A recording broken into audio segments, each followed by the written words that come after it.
Bismillahirrahmanirrahim. Assalamualaikum warahmatullahi wabarakatuh. Waalaikumsalam warahmatullahi wabarakatuh. Alhamdulillahilladzi kana bi'amali khabiran basira. Tabarakalladzi ja'ala fis sama'i buruja wa ja'ala fiha siraja wa qamaran munira. Asyhadu an la ilaha illallah wahdahu la syarika lah wa asyhadu anna sayyidina Muhammadan abduhu wa rasuluh alladzi ba'athahu bil haqqi basyiran wa nadhira wa yusallimu tasliman katsira. Amma ba'du, alhamdulillah hari ini kita dapat bertemu kembali dalam pelajaran metodologi studi Islam ya. Hari ini dari kami dari kelompok 1 yang beranggotakan 2 orang, yaitu saya pribadi Rahman Ada Badar Yusuf dan ada saudari Siti Fatimah Sari akan mempresentasikan kelompok pertama yang berjudul arti penting agama bagi kehidupan kita semua ya, bagi kehidupan manusia. Ya, untuk kepada saudari Siti Fatimah Sari dipersilahkan. Baik, terima kasih atas waktu yang diberikan oleh saudara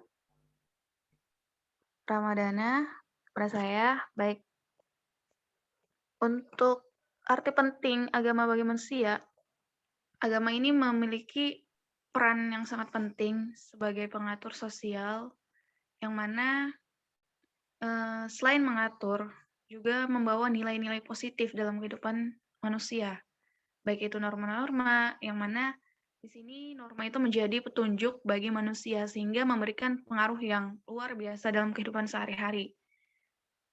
Nah, dalam hal ini, agama merupakan suatu bentuk keyakinan manusia yang mana bersifat adikodrati, yang supranatural. Slide selanjutnya, Kak. Yang mana keberadaan agama sudah ada sejak lama dan menjadi bagian dari sejarah umat manusia. Agama ini memiliki ruang lingkup yang sangat luas dalam kehidupan, dan tidak hanya sekedar memberi petunjuk untuk kehidupan di akhirat, agama juga membawa nilai-nilai kehidupan bagi manusia, sehingga memberikan pengaruh yang luar biasa dalam kehidupan sehari-hari.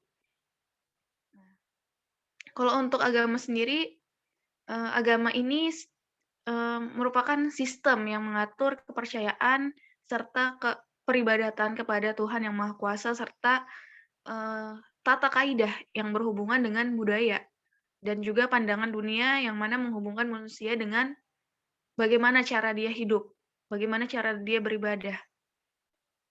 Kalau dalam simbol itu banyak agama yang memiliki metodologi simbol, yang mana sejarah suci yang dimaksud itu menjelaskan makna hidup dan asal-usul kehidupan atau alam semesta, yang mana itu ada dalam agama, yang mana keyakinan mereka tentang adanya sifat manusia, terus tentang moral, tentang etika, hukum agama, gaya hidup.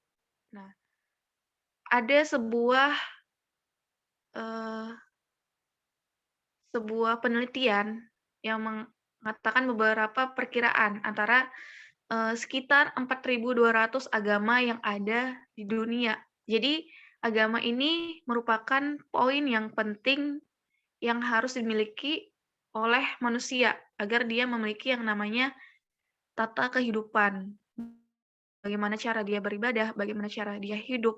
Nah, jadi banyak agama yang mungkin telah mengorganisir perilaku dari manusia, yang mana tentang apa yang merupakan kepatuhan atau keanggotaan, seperti tempat-tempat suci, terus ada kitab suci, yang mana melalui tempat-tempat itu dia yang namanya berinteraksi dengan Sang Maha Pencipta, terus dengan adanya kitab suci sebagai pedoman hidup bagi mereka yang memiliki agama.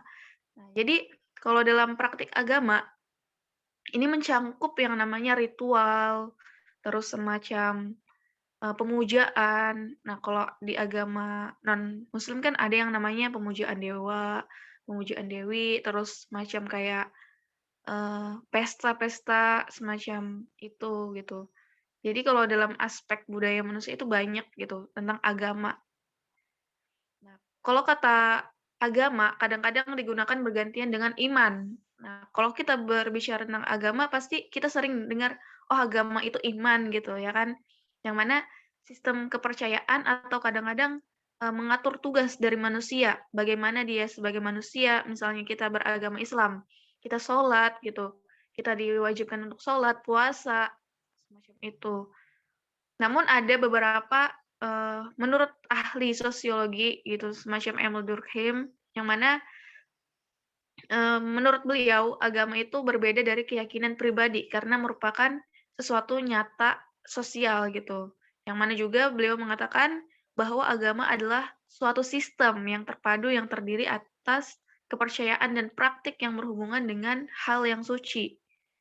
Nah, ada, sebuah penelitian mengenai jejak pendapat mengenai Global 2012 yang mana melaporkan bahwa 59% dari populasi dunia itu, sebagian beragama dan 36% tidak beragama dan termasuk 3% yang etis, yang tidak memiliki agama atau mereka independen yang, sama rasa, sama rata gitu dengan nah itu, kalau kita melihat dari hasil ini masih dominan ya bahwa agama ini sangat penting.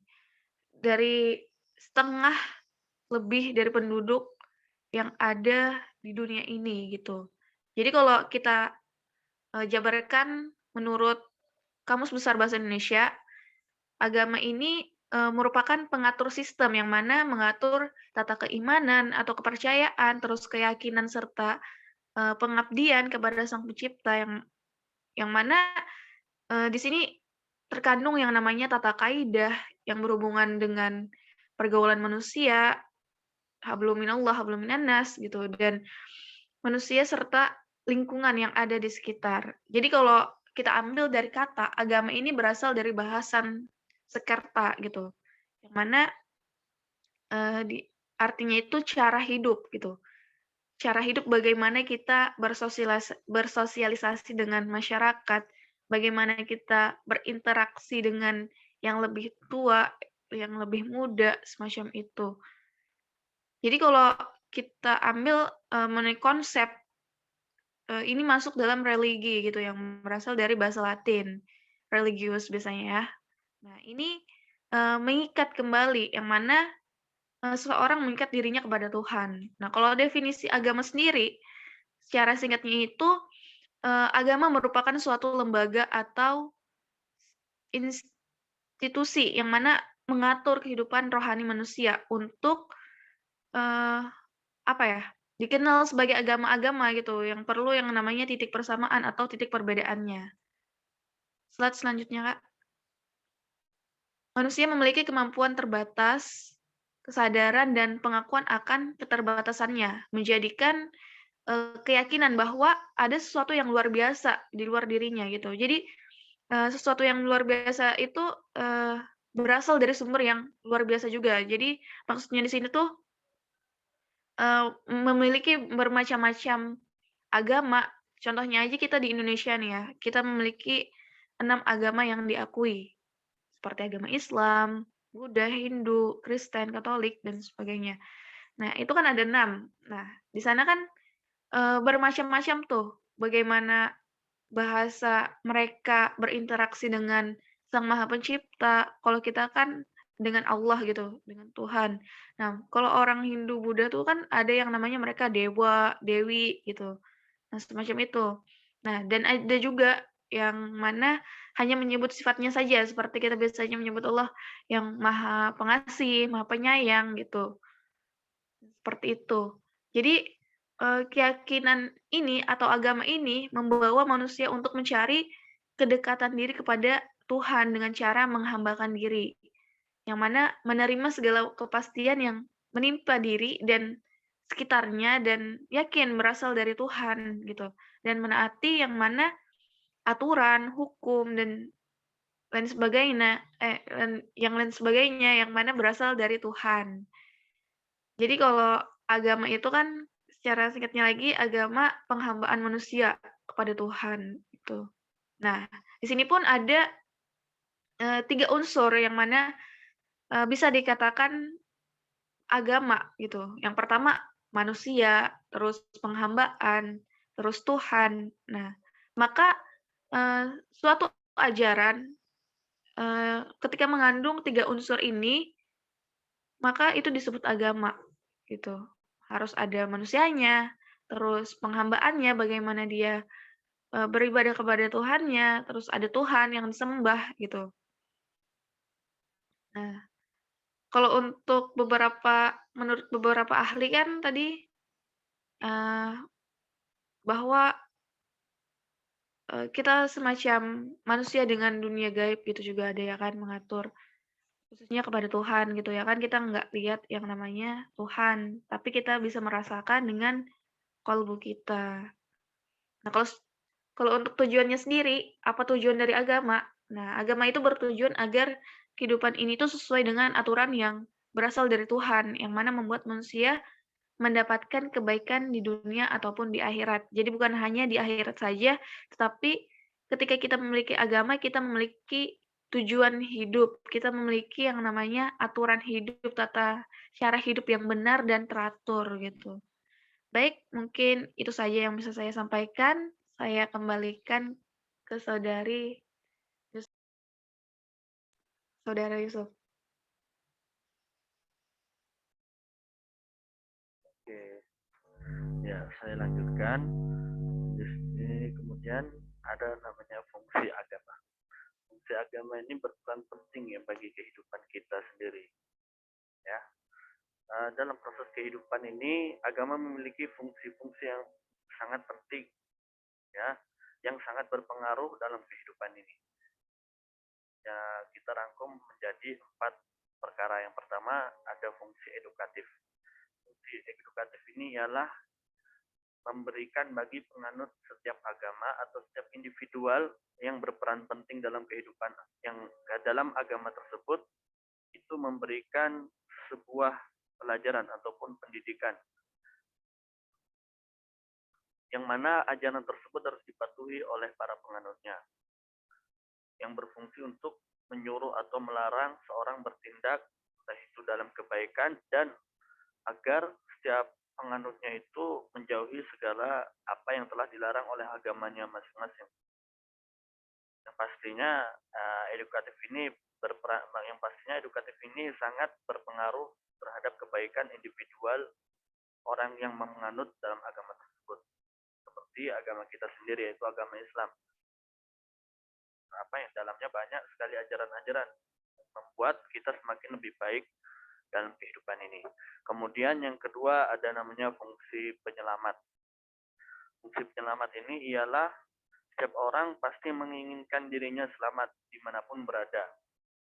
Nah, bagaimana caranya? Yaitu dengan kehadiran agama dalam kehidupan kita, maka agama ini berperan penting dalam membawa setiap umatnya kepada kehidupan yang lebih baik, ataupun agar umatnya itu selamat, mendapatkan keselamatan entah itu di dunia ataupun di akhirat. Tapi untuk mendapatkan keselamatan di dunia dan akhirat ini, setiap penganutnya harus benar-benar mengikuti ajaran-ajaran yang telah diberikan oleh agama tersebut. Bukan hanya setengah-setengah dan bukan hanya mengambil enaknya saja. Akan tetapi semua aturan itu harus dijalankan oleh para penganutnya agar kita mendapatkan keselamatan dunia dan akhirat. Contohnya saja agama Islam yang kita jalankan, yang kita lakukan saat ini, pasti memiliki segala peraturan dalam kehidupan ini. Di dalam Al-Quran banyak sekali ajaran-ajaran agar kita menjadi hidup lebih baik, agar kita selamat dunia dan akhirat. Bagaimana caranya dan betapa banyak sesuatu yang harus kita hindari karena itu bersifat buruk, maka agama kita melarang hal tersebut. Kemudian yang ketiga yaitu sebagai pendamai. Fungsi agama yang ketiga ini, seseorang yang bersalah atau berdosa dapat mencapai kedamaian batin melalui tuntunan agama. Rasa berdosa dan rasa bersalah yang ada pada dirinya akan segera menjadi hilang dari batinnya ketika seorang pelanggar tersebut telah menebus dosanya dengan cara tobat, pensucian, ataupun penebus dosa. Nah, dengan adanya agama ini, kita menjadi bisa merasa lebih baik ketika kita sudah melakukan segala dosa ataupun segala kesalahan, segala keburukan, karena kemudian hadirnya agama menjadikan kita bisa berubah jadi lebih baik, tidak terus dalam keburukan. Kemudian sosial kontrol. Fungsi agama yang keempat ini, para penganut agama akan terikat batinnya pada ajaran agama yang dipeluknya, baik secara pribadi maupun secara kelompok. Oleh penganutnya, ajaran agama tersebut dianggap sebagai pengawasan sosial secara individu maupun kelompok. Itu termasuk peran penting bagi kehidupan manusia, yaitu sosial kontrol. Dengan adanya agama ini, maka manusia akan menjadi terkontrol hidupnya, jadi teratur hidupnya dengan agama yang dianutnya, terutama agama Islam, yaitu inna dina indallahil Islam. Agama di sisi Allah ialah agama Islam. Ya, kemudian dilanjutkan oleh saudari Siti Fatimah Sari. Baik, terima kasih atas penjelasannya dari saudara Ramadana. Baik, mungkin itu saja presentasi dari kami, dan ada satu motivasi ke atas buat kita semua, bahwa ilmu tanpa adanya agama adalah suatu kecacatan, dan agama tanpa adanya ilmu merupakan kebutaan. Baik, billahi taufiq wal hidayah. Wassalamualaikum warahmatullahi wabarakatuh. Waalaikumsalam warahmatullahi wabarakatuh.